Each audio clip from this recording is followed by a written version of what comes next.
Hi mayam, welcome back to my vlog again. Akoy ngasidi Imphal airport ta leire. Imphal airport tagi akoy Gujarat chatoine Vadodara da.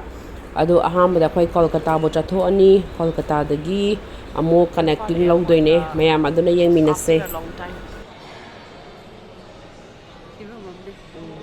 Sambo hat sangdana lai.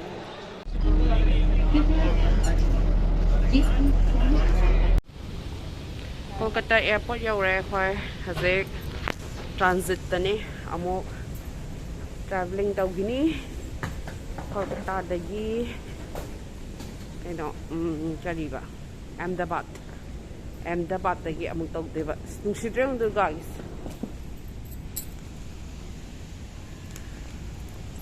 shnai lai ne khoi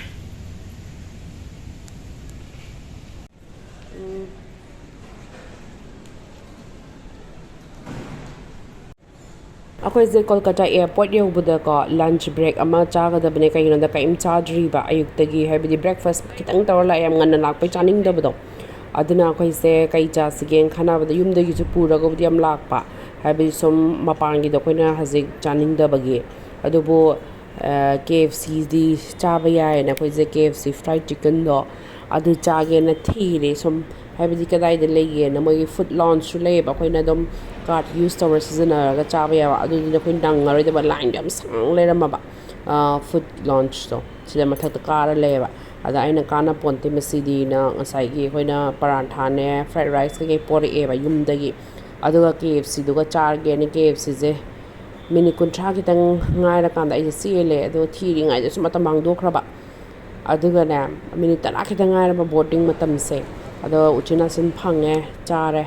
ado yam phazai Kolkata airport se akhoi dada hoi aham da Kolkata le amna khoi Kolkata dum chat le ba amna toina ado Kolkata je yobada pra yum no no wakhan khanjabado haibadi som nungai yam thuna su yoraga du hajakte mu lapthokana moi tar ramnina chatoine Ahmedabad ta aduga se Sundays big Sundays ne chare aduga akhoi je amok ke hani security check-in tawraga muchange Ahmedabad ki kano da plane gi ko ado Indigo se am kuira ba matung da lawbane ba ko haidi 3-4 years matung da aide to khoi dum Air India chatle ba nungai ba habidi adubu akhoi chichi ga aiga se ticket se tongala taramme khanga ba nungai tri phamam phamina da bodo adu su phare da na pung ani mu hen na changa khoi se Ahmedabad yore Ahmedabad se de tik roshan nga da ne moi tik roshan yam ngau no bra khangdi aduga akhoi je Ahmedabad ta mutar kanda chakran lam khalak ba cha gumom thakning bodo nungthin go oirak pa sa pung maring khai gai ta basta adagi I am impressed oi bise akhoi gi Ahmedabad ki moi gi airport se am thing phaje ba moi international airport ni ko moi so adubo yam thing phaje moi gi je akhoi ju city se phanyam chale Delhi Mumbai Kolkata Chennai loin chala bane adu Bangalore ke adu moi gi sam thajadana ne am phajara me do moi gi ne kano se toilet se nupi gi ID pura ngau dana namai ine ba haibidi in Boston thamambado na 5-star hotel gi type thamame ba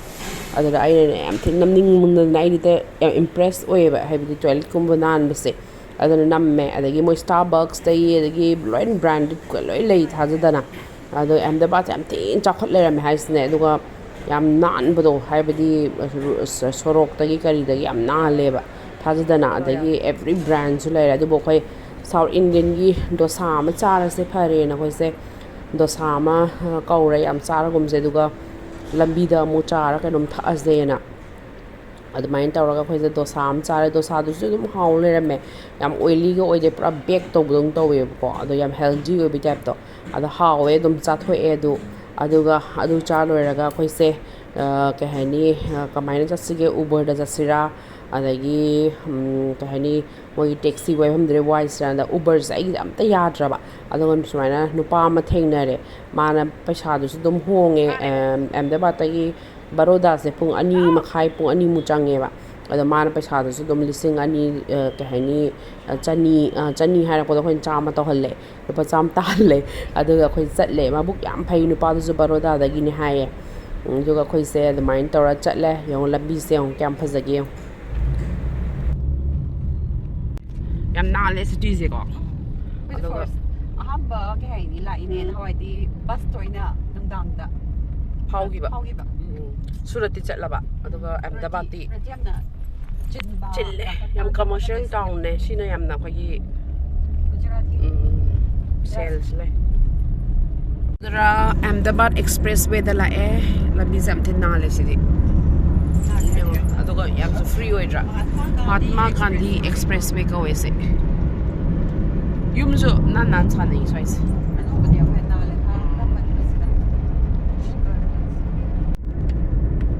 ꯋꯥꯕꯗꯗꯤ ꯂꯣꯏꯔꯦ ꯑꯗꯣ ꯅꯣꯛꯄꯨꯗꯤ ꯅꯣꯛꯏ ꯗꯅ 하이웨이ꯗ ꯀꯨꯝꯊꯔꯒ ꯚꯔꯥ ꯄꯥꯎꯅꯦ chips ꯃꯌꯥꯝꯅꯦ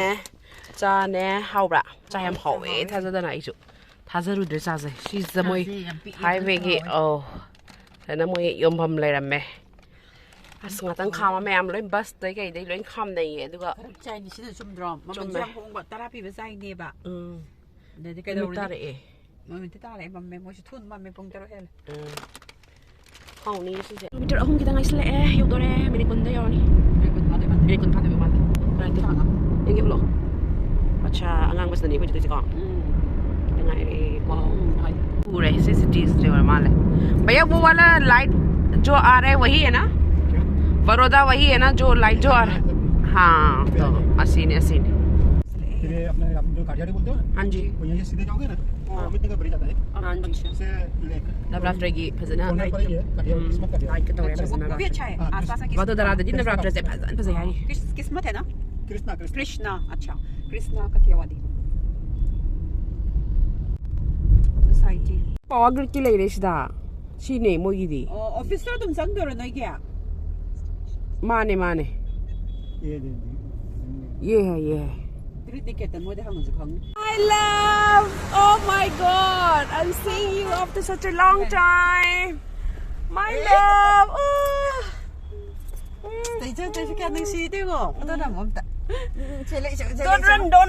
run चले जो उधर पहला पधाराम दना ꯁꯄꯥ ꯉꯁꯥꯏꯗꯤ ꯉꯥꯏꯕ ꯉꯝꯗ꯭ꯔꯦꯌꯦ ꯄꯨꯡ ꯑꯌꯨꯛꯇꯒꯤꯅꯦ ꯑꯩꯅ ꯀꯩꯅꯣ ꯇꯧꯕꯗ You have become so tall with Nene. See, why are you not giving me a hug?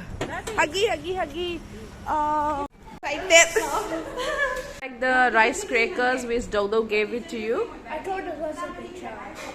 Oh, you. có phải đi